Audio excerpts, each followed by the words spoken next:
আসসালামু আলাইকুম। আগের ভিডিওতে আমরা টেবিলের ডিজাইন দেখেছিলাম। এবার আমরা একটু দেখতে চাই যে আমি আমার মতো করে যদি কোনো টেবিলকে ডিজাইন করতে চাই, অর্থাৎ একটা ডিজাইন আমি আগে থেকে করে রাখবো, সেই ডিজাইনটাকে আমি সব জায়গায় কাজে লাগাবো। তার আগে একটু বলি যে আমরা যদি টেবিলের কলাম এভাবেও টেনেও উইডথ বাড়াতে চাই বা কমাতে চাই সেটাও কিন্তু পসিবল। এভাবে আমি টেনেও করতে পারবো। তো এখন আমরা যে কাজটা করতে চাই সেটা হচ্ছে আবার এই যে এখান থেকেও কিন্তু করা যাবে ডায়াগোনালি ২ দিক থেকে আমরা ছোট বা বড় করতে পারি। অ্যা এখন আমার যেটা কথা সেটা হচ্ছে যে আমি একটা টেবিলের স্টাইল তৈরি করব। আমি এখান থেকে টেবিলের মধ্যে কার্সর রাখার পরে আমি এখান থেকে এই যে নিউ টেবিল স্টাইল এখানে ক্লিক করব। ক্লিক করার পরে আমি এটার একটা নাম দিব। সাপোজ আমি বললাম মাই টেবিল স্টাইল যেকোনো নামই আপনি দিতে পারেন। দেওয়ার পরে টেবিলের স্টাইলটা কেমন করতে যাচ্ছেন? আপনার লেখাগুলা কেমন দিবেন? সাপোজ আপনি লেখাগুলা দিবেন হচ্ছে এরকম দিবেন। দেন তার ফন্টের সাইজটা এত দিবেন। তারপরে কালারটা আপনি হচ্ছে এটা দিবেন। মানে আপনার যা দরকার। বর্ডারটা আপনি এমন দিবেন। দিলেন। দেওয়ার পরে আপনি ওকে দিবেন। ওকে দেওয়ার পরে দেখেন আমার এখানে কোনো ঘটনা ঘটে নাই। এখন আমি এই টেবিল তো আছে থাক সমস্যা নাই। আমি আরেকটা টেবিল নেই।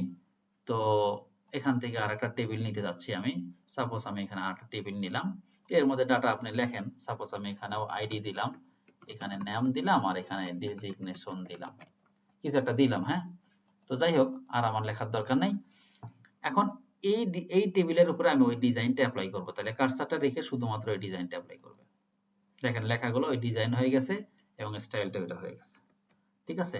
আমরা এখানে থাকা অবস্থায় যে ডিজাইনগুলো ইউজ করেছিলাম সেই ডিজাইনের মতো আমরা আমাদের মতো করে একটা ডিজাইন তৈরি করলাম। কিভাবে? টেবিল স্টাইলে গিয়ে এখান থেকে এই যে নিউ টেবিল স্টাইল আমরা এখানে নাম দিব এবং কোন স্টাইলটা চাই সেটা সিলেক্ট করে ওকে দিয়ে রাখবো। এরপরে যেটার উপরে অ্যাপ্লাই করতে চাই সেই টেবিলটা সিলেক্ট করে বা টেবিলের মধ্যে কার্সার রেখে ওইটাকে জাস্ট ক্লিক করব। দেখেন এটাও আমি এরকম ডিজাইন করব, এটাও এরকম ডিজাইন করব। কোনো কারণে আমি যদি চাই যে না আমার ডিজাইনটা একটু চেঞ্জ করা দরকার, মডিফাই করা দরকার, তাহলে রাইট বাটন ক্লিক করব। রাইট বাটন ক্লিক করে এখানে মডিফাই টেবিল স্টাইল গিয়ে আমি এটাকে সাপোজ এখন কালারটা আর এটা রাখবো না, আমি কালারটা সাপোজ লাল রাখবো। তো লাল হয়ে গেল। এখন আমার এখানেও লাল হয়ে গেল। ঠিক আছে? আমি যদি চাই যে না এটাকে রাখবো না তাহলে হচ্ছে আমি ডিলিট টেবিল স্টাইল। এটাকে যদি আপনি এই কুইক অ্যাক্সেস টুলবারে অ্যাড করতে চান সেটাও অ্যাড করতে পারবেন। তো এভাবে করে আমরা টেবিলের নিজস্ব একটা স্টাইল আমরা আমাদের মতো করে তৈরি করে রাখতে পারি এবং সেটাকে আমরা বিভিন্ন জায়গায় রিউজ করতে পারি। তো আশা করি টেবিল রিলেটেড প্রয়োজনীয় যে জিনিসগুলো সেটা আপনারা বুঝতে পারছেন এবং আমি আর একটু জিনিস দেখাতে চাই সেটা হচ্ছে যে আমি যদি চাই যে এই টেবিলের এইটাকে মার্জ করব, একত্র করব, তাহলে এইটাকে সিলেক্ট করার সাথে সাথে দেখবেন এখানে মার্জ সেল নামে একটা ট্যাব বা কমান্ড আমাদের এখানে অ্যাক্টিভ হচ্ছে। তো এর আগে কিন্তু এটা ডিঅ্যাক্টিভ অবস্থায় থাকে কারণ এটা তখনও কাজ শুরু হয় নাই। আমরা এটা সিলেক্ট করলাম, সিলেক্ট করে সেটা সিলেক্টটা সবগুলাই করতে হবে এমন না, একাধিক করতে হবে। অ্যাটলিস্ট ২টা করতে হবে। সিলেক্ট করে যে মার্জ সেল, দেখেন এটা আমার মার্জ হয়ে গেছে। ঠিক আছে? আচ্ছা। আর আরেকটা জিনিস হচ্ছে যে আমরা যদি এই কলামগুলোকে এই বর্ডার গুলোকে না রাখতে চাই তাহলে সেক্ষেত্রে একটা ইরেজার আছে।